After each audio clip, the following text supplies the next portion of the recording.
नमस्कार।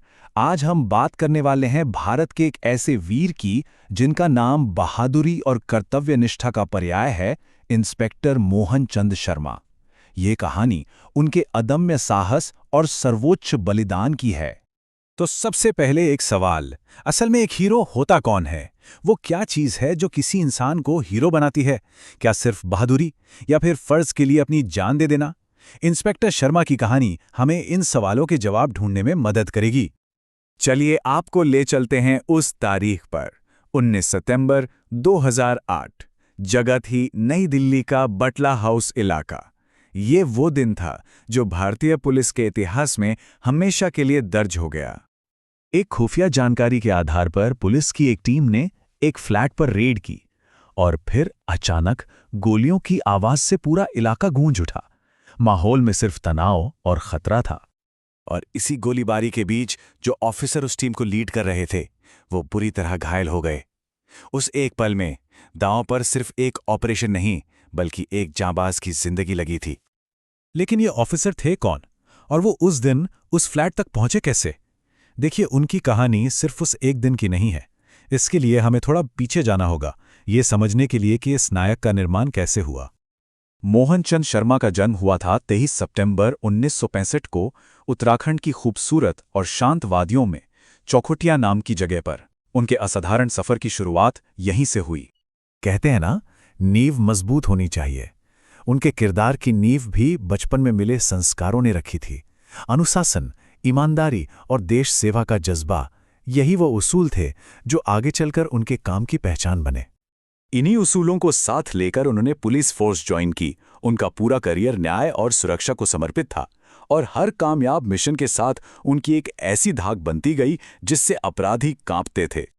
1980 के आखिर में जब उन्होंने दिल्ली पुलिस में कदम रखा, तो बहुत जल्द ही उनका नाम एक जांबाज और बेहद तेज-तर्रार ऑफिसर के तौर पर जाना जाने लगा।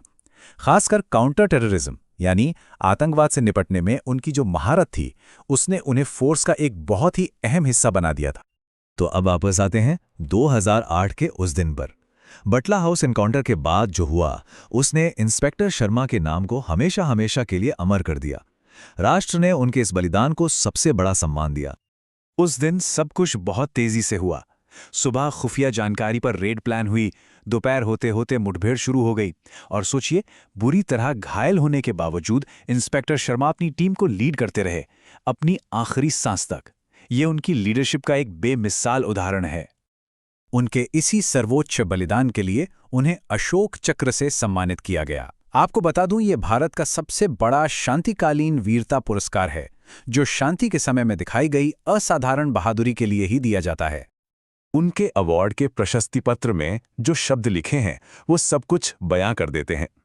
अद्वितीय बहादुरी, असाधारण साहस और कर्तव्य के लिए सर्वोच्च बलिदान। बस ये शब्द ही उनके शौर्य की पूरी कहानी कह देते हैं। ये सम्मान उन्हें 26 जनवरी 2009 को मरणोपरांत दिया गया। एक ऐसा दिन जब पूरा देश एक भारतीय होने के नाते अपने इस हीरो के बलिदान को सलाम कर रहा था। लेकिन इंस्पेक्टर शर्मा की कहानी सिर्फ उनके बलिदान पर खत्म नहीं होती। असल में वो अपने पीछे एक ऐसी विरासत छोड़ गए हैं जो आज भी हमें प्रेरणा देती है और देशभक्ति का एक मजबूत प्रतीक बन चुकी है। हाँ, ये बताना भी यहाँ जरूरी है कि बटला हाउस एनकाउंटर को लेकर काफी सवाल भी उठे और एक लंबी बहस छिड़ी। एक तरफ था आधिकारिक पक्ष, जिसका कहना था कि ये एक सच्ची मुठभेड़ थी। वहीं दूसरी तरफ कुछ लोगों ने पुलिस की कार्रवाई पर सवाल उठाए और एक स्वतंत्र जांच की भी मांग की। इस पूरी बहस के बावजूद एक बात ऐसी थी जिस पर कभी कोई सवाल नहीं उठा सका, और वो था इंस्पेक्टर मोहनचंद शर्मा का व्यक्तिगत शौर्य और अदम्य साहस। उस दिन उन्होंने जो बहादुरी दिखाई, वो हर बहस से परे है, वो निर्विवाद है। उनकी विरासत का असर बहुत गहरा है। उन्होंने न जाने कितने युवाओं को देश सेवा के लिए पुलिस फोर्स ज्वाइन करने के लिए प्रेरित किया। आज भी उनकी कहानी पुलिस ट्रेनिंग में एक मिसाल की तरह पढ़ाई जाती है। वो हम सब भारतीयों के लिए राष्ट्रीय गौरव का प्रतीक है। और आखिर में ये कहानी हमें एक बहुत बड़े सवाल पर सोचने के लिए छोड़ जाती है कि इंस्पेक्टर शर्मा जैसे नायकों की कहानियां ये किसी देश को, एक राष्ट्र को कैसे बनाती हैं, उसे कैसे आकार देती हैं। उनका बलिदान हमें अपने देश के प्रति हमारी जिम्मेदारियों की क्या याद दिलाता है, इस पर जरूर सोचिएगा।